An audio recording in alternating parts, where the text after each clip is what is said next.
Tak terasa perjalanan saya berangkat dari kota Maros dan saat ini saya telah tiba di kota Enrekan. Kali ini saya melakukan pendakian di pegunungan Latimojong, tepatnya di puncak Rantai Mario, yang memiliki ketinggian 3.478 meter dari permukaan laut.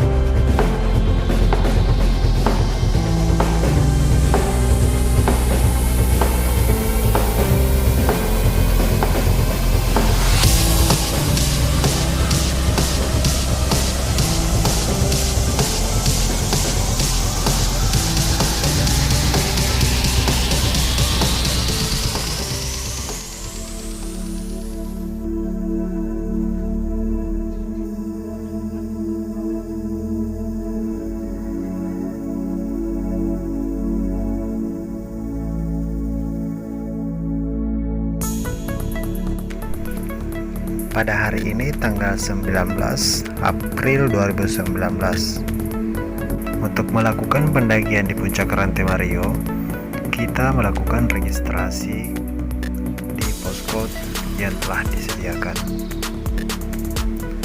Dengan dibiayai dalam satu orang itu kita dianjurkan membayar Rp10.000 per orang dan parkiran motor Rp10.000. Sekarang kita tiba di Desa Karangan. Kita diguyur hujan, licin. Ini langganan jalan ini. Mantap. Jalan terus. Itu juga. Ini juga. Motornya tidak mau naik.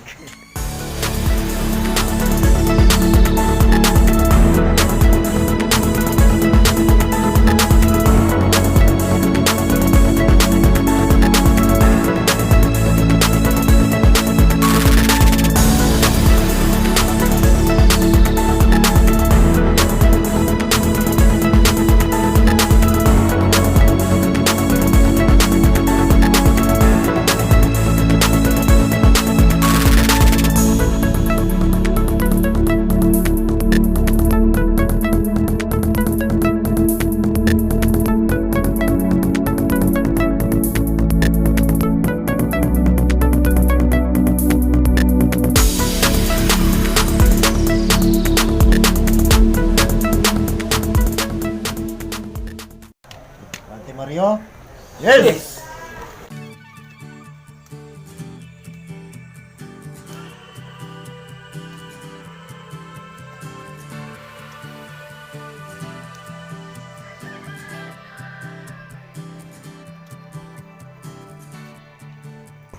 Jarak pos 1 dan desa cukup sebentar, sekitar 1 jam lebih 30 menit.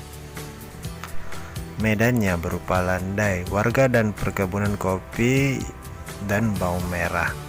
Jalannya cukup bagus dengan jalur yang bisa dilalui oleh kendaraan bermotor. Di sepanjang perjalanan pendakian akan melihat aliran air dan mata air pegunungan yang membasahi jalan. Jika sampai di pos 1, pendakian akan menemukan tanda pos 1 yang dipaku di batang pohon di lahan terbuka di ketinggian 1.800 meter di atas permukaan laut. Pos 1 ini sering mendapatkan sebutan buntu kaciling. Perjalanan ke pos 2 memerlukan waktu sekitar 2 jam. Tanda jika hampir sampai ke pos 2 adalah semakin jelasnya suara aliran sungai dan terdapat jembatan untuk menyeberang. Sesampainya di pos 2, pendakian disambut dengan sebuah gua yang kerap disebut dengan Gua Pak Pak. Dan di sini pula saya memutuskan untuk makan, untuk menambah stamina melewati jalur pos 3.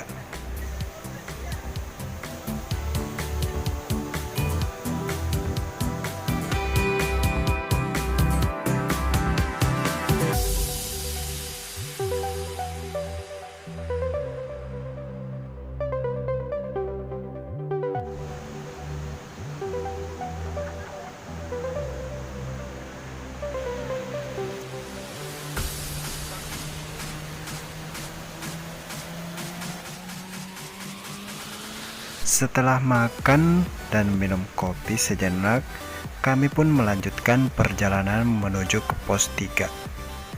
Untuk bisa sampai ke pos 3, pendakian hanya membutuhkan waktu sekitar 1 jam lebih. Meskipun nampaknya cepat, namun perjalanan ke pos 3 ini cukup menantang karena jalurnya cukup curam dan cukup ekstrem di antara jalur-jalur di pegunungan Rantai Merio. Dan pastinya harus ekstra hati-hati karena bebatuan sangatlah mudah untuk lepas dan jatuh. Jadi kita bisa melakukan memegang akar pohon dan menggunakan akar rotan.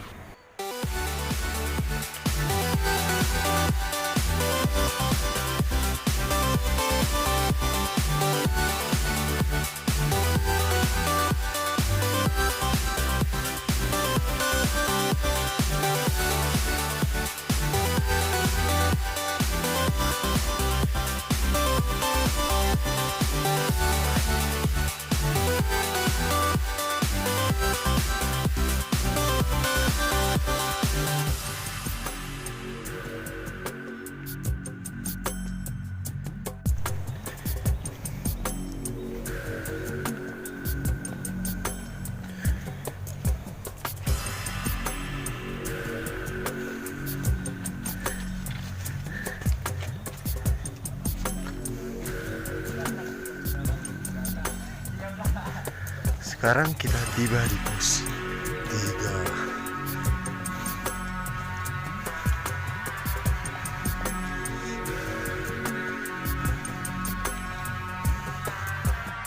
Setelah istirahat sejenak, kami pun melanjutkan perjalanan menuju ke pos 4. Tidak seperti pos sebelumnya, perjalanan menuju ke pos 4 lebih enteng dengan beberapa jalan datar, meskipun ada pula jalan yang cukup curam. Waktu yang ditempuh untuk melewati jalur ini sekitar 1 jam dengan hutan yang mulai ditumbuhi oleh lumut. Pendakian tidak bisa mendirikan tenda di tengah perjalanan di pos ini karena ada beberapa tempat lapang, tapi banyak pula yang memutuskan untuk istirahat sementara.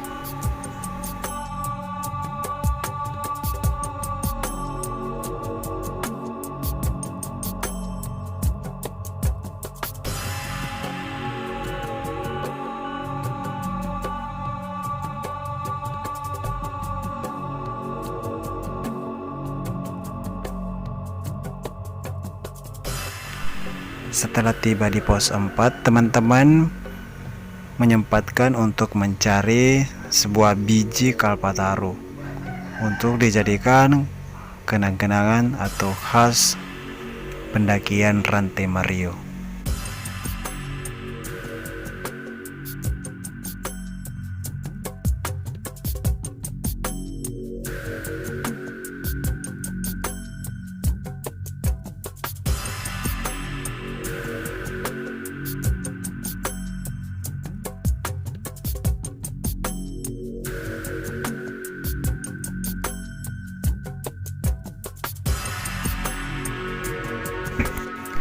Setelah pencarian selesai, kami pun melanjutkan perjalanan menuju ke pos 5. Untuk bisa mencapai ke pos 5, pendakian harus melakukan perjalanan 2 jam kurang lebih. Dalam perjalanan pendakian akan menemukan pemandangan unik, pohon yang berbentuk huruf A. Konon ini adalah pintu masuk ke dunia lain.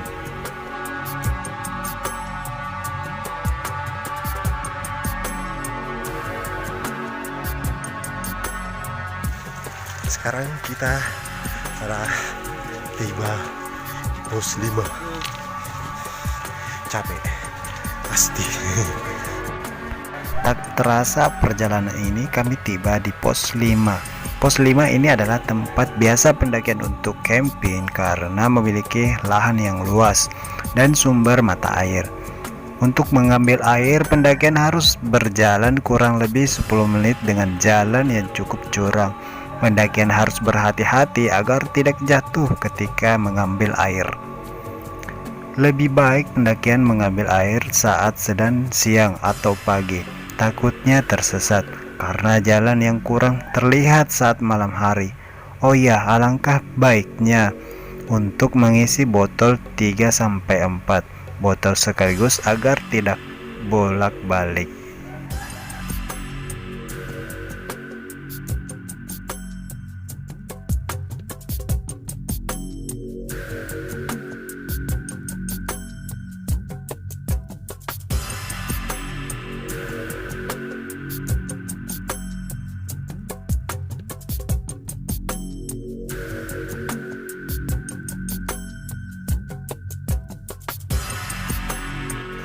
Setelah istirahat sejenak, kami pun melanjutkan perjalanan menuju ke pos 6.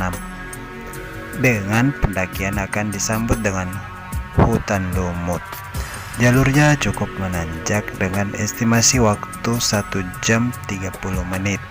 Di pos 6, pendakian akan melihat pemandangan dengan jelas karena sudah jarang ada pepohonan tinggi.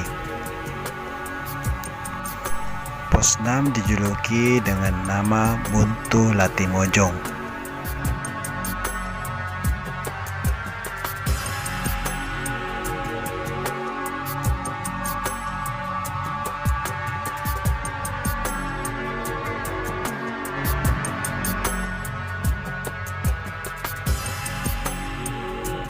Setelah istirahat sejenak, kami pun melanjutkan perjalanan menuju ke pos 7.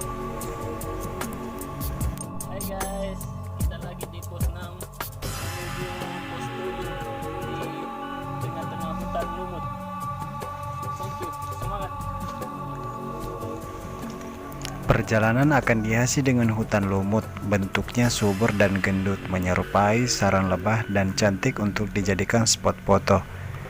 Perjalanan dari pos 6 ke pos 7 membutuhkan waktu 1 jam 30 menit. Dan kawasan ini sering kabut.